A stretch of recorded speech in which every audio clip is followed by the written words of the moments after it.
So as you can see now, we're in the facility, and it's very violent and gruesome, you know. So if you have a sore eyes for this, you know, if you're not really into that kind of thing, you know, you probably shouldn't watch this, you know.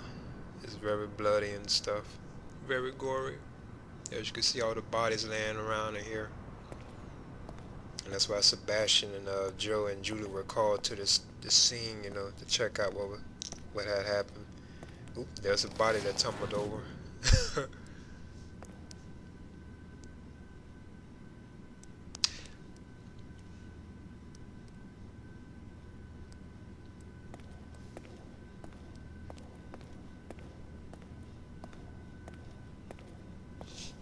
Here's the front desk, and the person at the front desk looks like a woman. As you can see, they're apparently dead too as well, you know. So now I make my way over to Joe. Now at this moment, it's not me controlling, you know. Are you injured? What happened here? And there's a doctor right here that we meet that is introduced, and he mentions this guy known as Ruvik that shows up in the game a lot. Because I've already, actually I haven't really had like a encounter to that extent with him yet, but I've seen him. He's right here at the intro. You actually get to see him right now, Ruvik.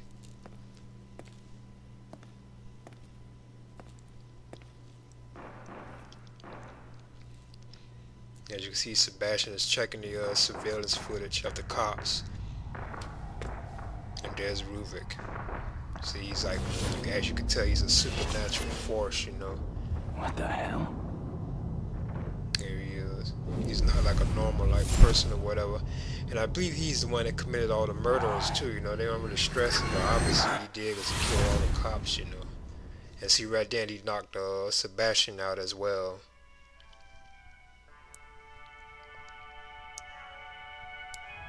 So after Sebastian is knocked out, he wakes up in this like, this some kind of like, actually he doesn't really know where he's at, you know. You don't really know where he's at yet. And you can see he's leaking blood, and apparently he's hanging upside down because a rat just went past him underneath him, you know. I guess because of the blood, that's probably what drew the rat. And here's one of the villains of the game, or one of the enemies.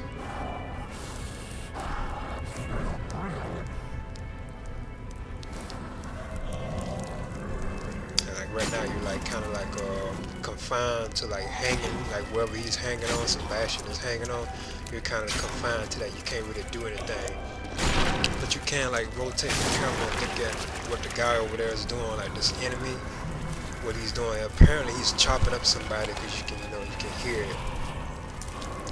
And there it is right there. It's kind of gruesome, you know, so people who aren't really into that, you know, you probably should look away or don't watch it, you know. Because I'm not really into horror to that extent. It's one of my favorite genres, you know. I prefer science fiction, but I've always been okay with that kind of stuff. And right now, as I'm hanging upside down, I can swing around, you know, to grab like this knife that's penetrated into one of these victims. You have to grab this knife and use it to cut yourself down. As you can see, I'm trying to grab it. I'm having trouble grabbing it. Oh, I got it. There, that's the cut. Sebastian is for free now. I gotta cut him down.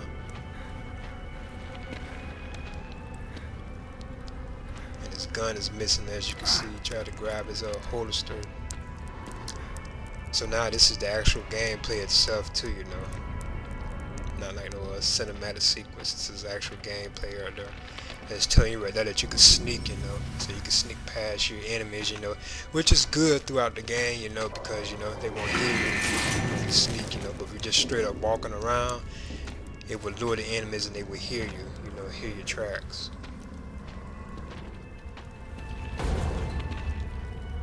Locked. There's a door that was locked. So apparently I need to find a way to get in there, you know. And there's the guy that was chopping these victims up. I guess I would have been next, you know, if I hadn't freed myself. Yeah, Sebastian, you would have been next if you hadn't freed yourself. There's the keys.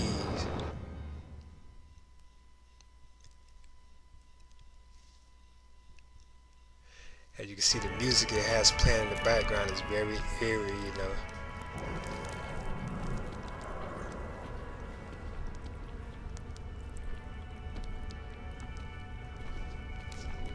Very eerie quality to it, you know, creepy feel, you know. As you can see, the guy over there, he's still walking around chopping up victim that he took in there.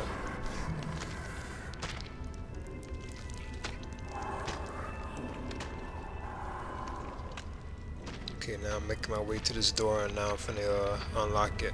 So I guess that's one of the first like little puzzles, you know, in the game. You know, you needed a key to unlock this door, and it was in the room where the guy was cutting up the victim or whatever. So now I'm gonna make my way up this staircase, because obviously Sebastian, you know, he needs to find a way out. He has to escape, and there's the first checkpoint. Game looks very good too. The graphics for it, they did a good job on the game. You know, the graphics look pretty good.